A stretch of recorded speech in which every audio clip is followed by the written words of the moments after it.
So welcome friends, my name is SP Rao. I am a faculty indirect taxes for CA final. मैं indirect taxes पिछले 9 साल से पढ़ा रहा हूँ. It's a very interesting subject. Indirect taxes is very interesting, particularly at the final level. So you will also find it very interesting. आपको भी बड़ा interesting लगेगा. आपके CA final में if you compare with other subjects, so this is a very good scoring subject and relatively comparatively it takes less time. इतना ज़्यादा time नहीं लगेगा जितना टाइम आपको डायरेक्ट टैक्सेस की तैयारी में लगेगा. सो इसके बारे में थोड़ा सा मैं इंट्रोडक्शन दे दूंगा. देखिए सब्जेक्ट है इनडायरेक्ट टैक्सेस.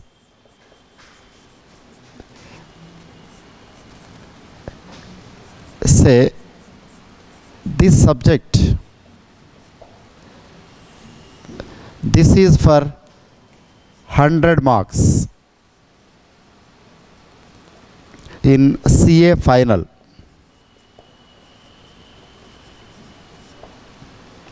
यह अभी का जो सिलेबस है, आज के डेट में जो सिलेबस है, पहले भी 100 मार्क्स का था, अभी भी 100 मार्क्स का है.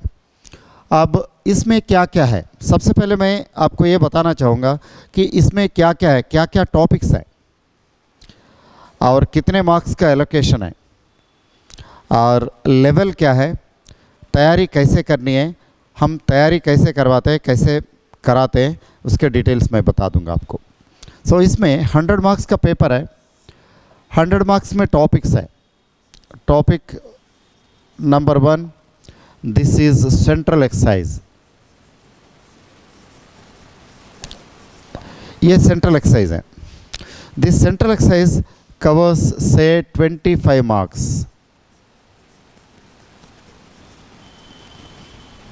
Okay, and again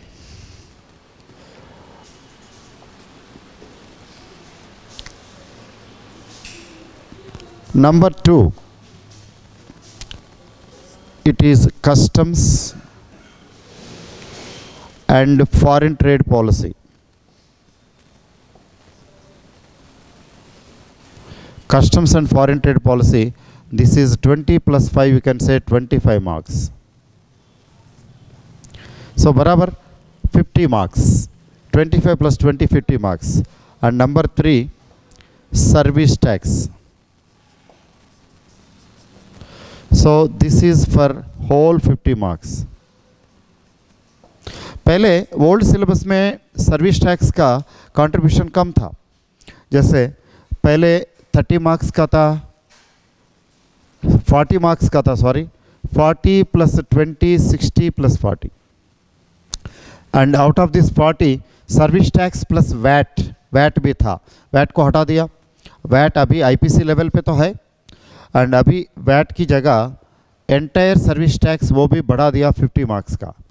वर्चुअली पहले भी सिलेबस इतना ही था, सर्विस टैक्स पूरा था, अभी भी उतना ही है पूरा है, लेकिन 50 मार्क्स का देने का रीज़न है there is growing need for service tax professionals. Chartered accountant बनने के बाद इसमें प्रैक्टिस का स्कोप बहुत ज़्यादा बढ़ गया. तो very thorough and better coverage, thorough understanding institute expect कर रही है and better knowledge, better understanding. इसके चलते प्रोफेशन में बहुत अच्छा कर पाएंगे. इसीलिए 50 मार्क्स के लिए ये रखा गया था. फाइनली जीएसटी एक्ट आ रहा है. सो जैसे जीएसटी एक्ट आता है तो excise and service tax and sales tax तीनों को मर्ज करके goods and service tax act बना रहे. जब goods and service tax act बना रहे तो ये 50 प्लस 25 तो दोनों हट जाएंगे. ये तो रहेगा customs and foreign trade policy.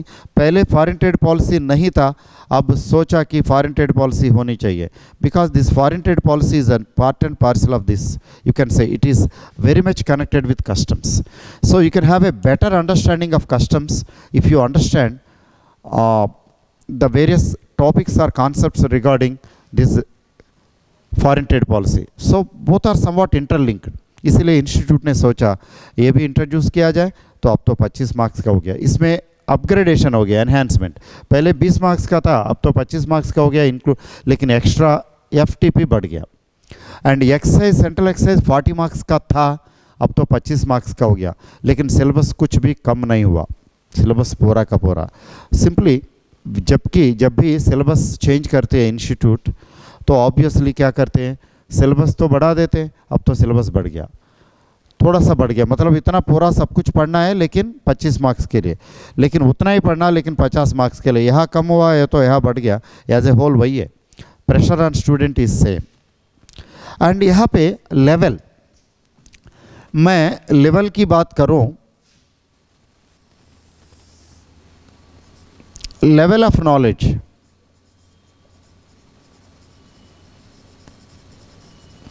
बड़ी interesting, it's very interesting thing. Level of knowledge is expert level.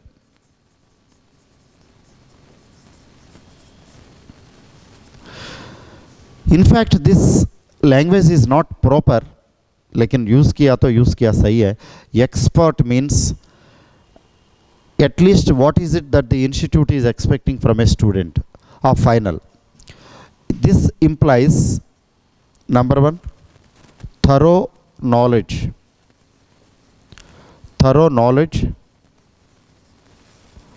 and understanding. This makes a lot of difference.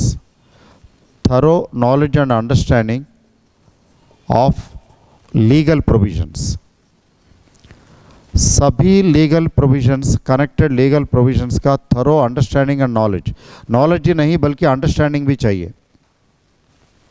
Knowing is not enough, you must apply it. So understanding, conceptual clarity. So legal provision क्या है और उसका application क्या है, you should know, that should be thorough, complete. Next,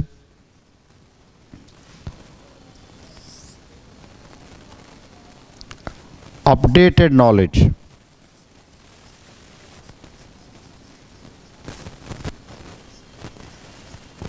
And their implications, knowledge and implication.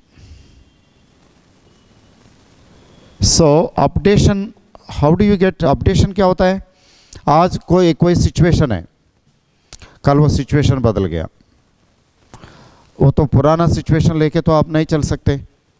Updated knowledge and their its implication, जो change हुआ उसका implication क्या है, ये होना चाहिए। Implication with regard to number 1 case study, number 2 latest circulars,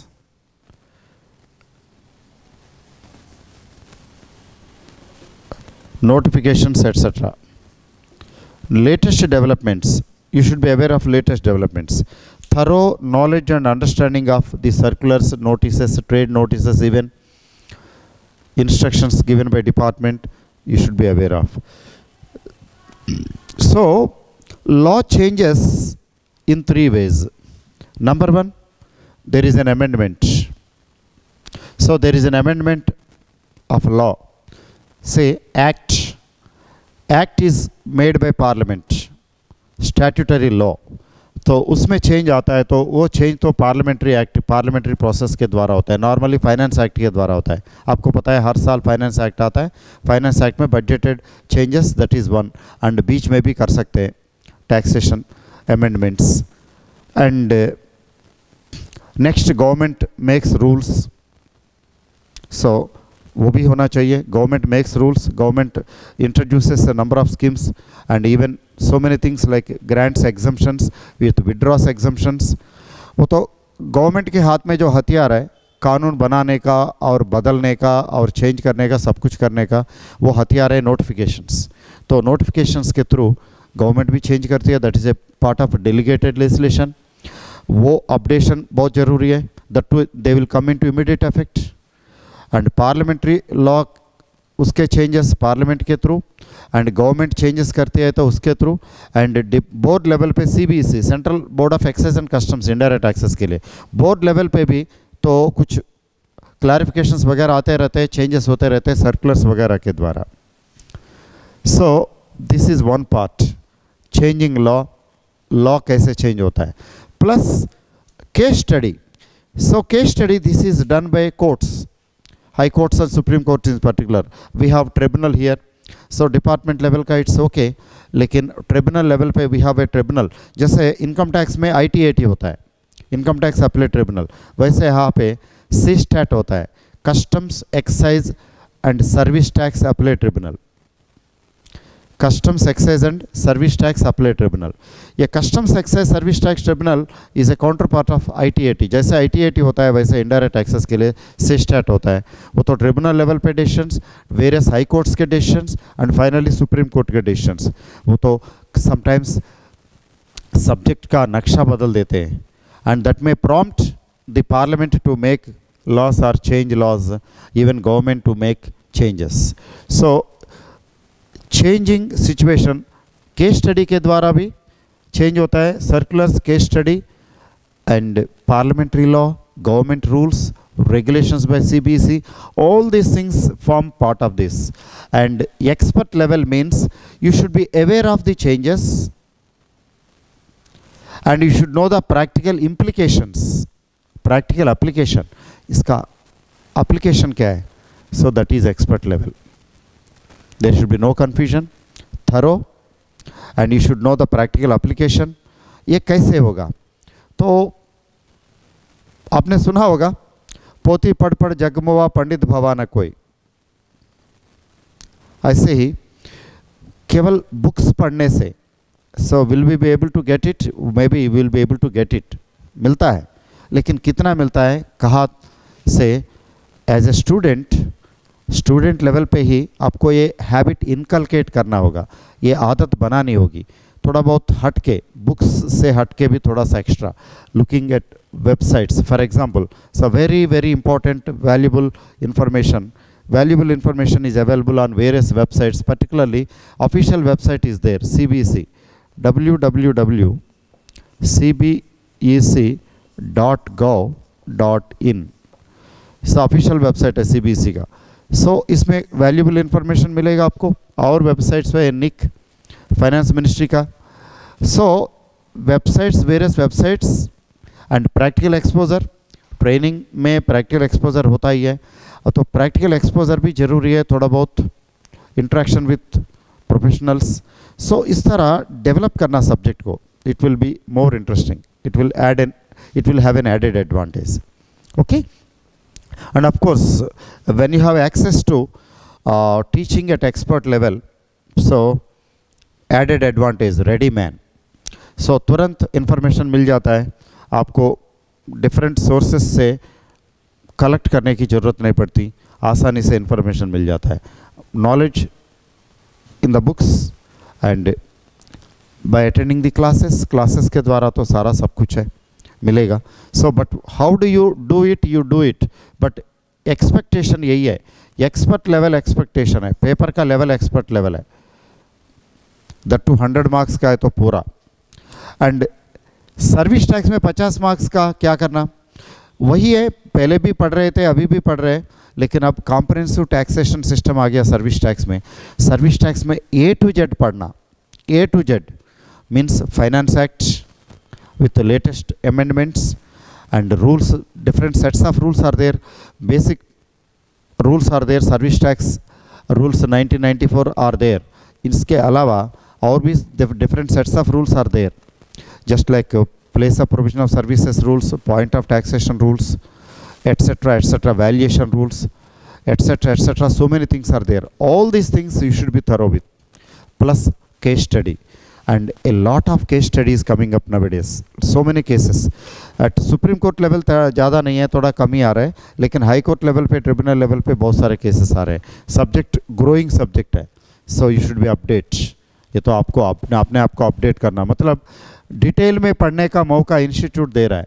service tax को बहुत डिटेल में कवर करने का मौका, एक तरफ से ब्लेसिंग इन डिस्गाइज, तो ब्लेसिंग ही है, क्योंकि there is a lot of scope in the practice of service tax, and it has been prescribed for 50 marks, means so many questions, you will get a number of questions because coverage ज़्यादा है, 50 marks के लिए question paper set कर रहे हैं, पूरे 50 marks entire 50 marks service tax के लिए, तो बहुत मज़ा आएगा and a little bit better understanding भी होगा। बट इसका मतलब ये नहीं कि एक्साइज एंड कस्टम्स को इग्नोर करोगे, नहीं, thoroughly entire excise and customs आपको पढ़ना ही पड़ेगा, लेकिन कम मार्क्स के लिए पढ़ना पड़ेगा। So this is the paper for 100 marks total, and this is the level of knowledge of indirect taxation of CA final. So पढ़ाते कैसे, एक तो टॉपिक वाइज कवरेज होती है। सो सबसे पहले सेंट्रल एक्साइज स्टार्ट करते। सेंट्रल एक्साइज बहुत बड़ा है, तीनों में कंपेयर करें तो बहुत बड़ा है, ऑलरेडी डेवलप हो चुका है, 1944 से सेंट्रल एक्साइज है। ऑब्वियसली ये सब्जेक्ट बहुत आगे निकल चुका है एंड केस स्टडी भी काफ़ी आ चुका है, कॉन्सेप्ट्स डेवलप हो चुके हैं। लीगल प्रोविजंस के अलावा कॉन्सेप्ट्स की वजह से and different sets of rules है एक्साइज में, and more particularly there is a topic called CENVAT credit rules 2004, and वो टॉपिक भी बहुत बड़ा है, मतलब बड़ा कॉन्सेप्चुअल है, बड़ा टेक्निकल है, तो टाइम ज़्यादा लगेगा ही। सो खुशखबरी यही है कि सेंट्रल एक्साइज में वो सेनवैट क्रेडिट स्कीम पढ़ते हैं, but that is equally applicable to service tax.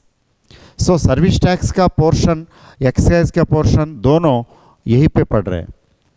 CENVAT credit scheme का इनपुट टैक्स क्रेडिट स्कीम है ये, तो इस वजह से ये बड़ा है, ज़्यादा टाइम लगता है। Approximately 100 to 110 hours effective hours चाहिए हमें। 100 to 110 आवर्स मीन्स काफ़ी कुछ चाहिए, डिटेल में इन डेप्थ कवरेज होती है, तो आपको कुछ और रेफ़र करने की ज़रूरत नहीं पड़ेगी। Each and everything that is explained here, and इसमें 40 hours approximately, not less than that, central excise के लिए होंगे। So 40 hours approximately plus R -2 40 hours इसके लिए होंगे। इसके बाद हम स्टार्ट करते हैं सर्विस टैक्स, तो बेटर अंडरस्टैंडिंग होगा इसके बाद। एक सेंट्रल एक्साइज के बाद सर्विस टैक्स करना थोड़ा रिलेटिवली इजी है, इसके लिए तो अप्रॉक्सीमेटली 30 आवर्स। कवरेज तो 50 मार्क्स का, लेकिन सेनवैट क्रेडिट पोर्शन यही डिस्कस कर रहे हैं, इस वजह से क्या हो गया आपके लिए, तो इसमें उतना टाइम नहीं लगेगा। सेनवैट क्रेडिट का टाइम यहाँ पे, सेनवैट क्रेडिट यहाँ पढ़ाने की ज़रूरत नहीं पड़ेगी, इसीलिए तो यहाँ पे पढ़ा रहे हैं। 130 आवर्स में plus R -2, and next customs and foreign trade policy. Foreign trade policy in depth नहीं है, इन डेप्थ में जाना है तो this is bigger than customs. 3 volumes होते हैं, वॉल्यूम 1, वॉल्यूम 2, वॉल्यूम 3, ये सब नहीं पढ़ना। What is the policy about? Why is this policy? What is there in it? Relevance क्या है, और how it is related, correlated or connected with central excise and customs?